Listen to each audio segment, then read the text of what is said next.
ఓ ఆగంతకుడు ద్విపాత్రాభినయం చేసి వ్యాపారిని బురిడి కొట్టించాడు. ఓ వ్యక్తి వ్యాపారికి చరవాణిలో తను రైల్వే అధికారిని పరిచయం చేసుకుని కొత్త ఫోన్ కావాలని అడిగాడు. వాట్సాప్లో ఓసారి లోకో పైలట్, మరోసారి జేఈగా చాటింగ్ చేశాడు. అనుమానం రాకుండా వ్యవహరించి చివరకు తాను ఉన్న చోటికి వ్యాపారిని రప్పించుకొని ఏకకాలంలో ఇద్దరిలో నటించి స్మార్ట్ ఫోన్ను తస్కరించాడు. సినీ పక్కీలో జరిగిన ఈ మోసం డోర్నకల్లో బుధవారం వెలుగు చూసింది. డోర్నకల్లో వ్యాపారి అభిషేక్ జైన్కు సెల్ పాయింట్ ఉంది. డిసెంబర్ 20న ఓ వ్యక్తి చరవాణిలో తన పేరు శ్రీనివాసరావు అని, రైల్వే అధికారిని పేర్కొని వివో V40 రకం మొబైల్ కావాలన్నాడు. ధర, రాయితీ తదితర వివరాలు తెలుసుకున్నాడు. ఆ వ్యాపారి ధర చెప్పి నీలం రంగు ఫోన్ ఉందని తెలియజేశాడు.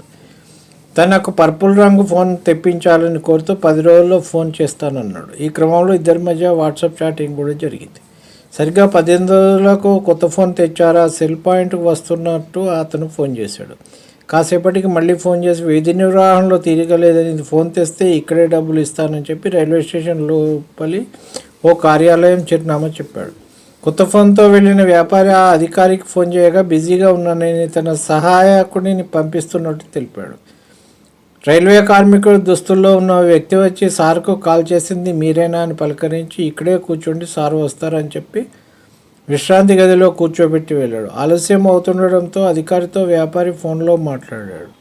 దాంతో ముందుగా వచ్చిన వ్యక్తి మళ్ళీ వచ్చి వ్యాపారి చేతిలో కొన్ని రైల్వే కాగితాల నుంచి ఇవి ముఖ్యమైనవి, భద్రంగా పట్టుకోండి అని చెప్పారు. సారికి చూపించి తెస్తానని చెప్పి కొత్త ఫోన్ పట్టుకెళ్ళాడు.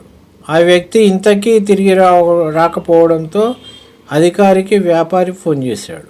స్విచ్ ఆఫ్ రావడంతో ఓ కార్యాలయంలోకి వెళ్ళి ఆరా తీశాడు. అలాంటి పేరుతో అధికారి ఎవరూ లేరనే సమాధానం వచ్చింది. తన వద్ద ఉన్న రైల్వే కాగితాలను చూపించగా అవి పనికిరావని తెలిపారు. ఒకే వ్యక్తి ఇద్దరిలా వ్యవహరించి తనను మోసం చేసినట్టు గ్రహించాడు.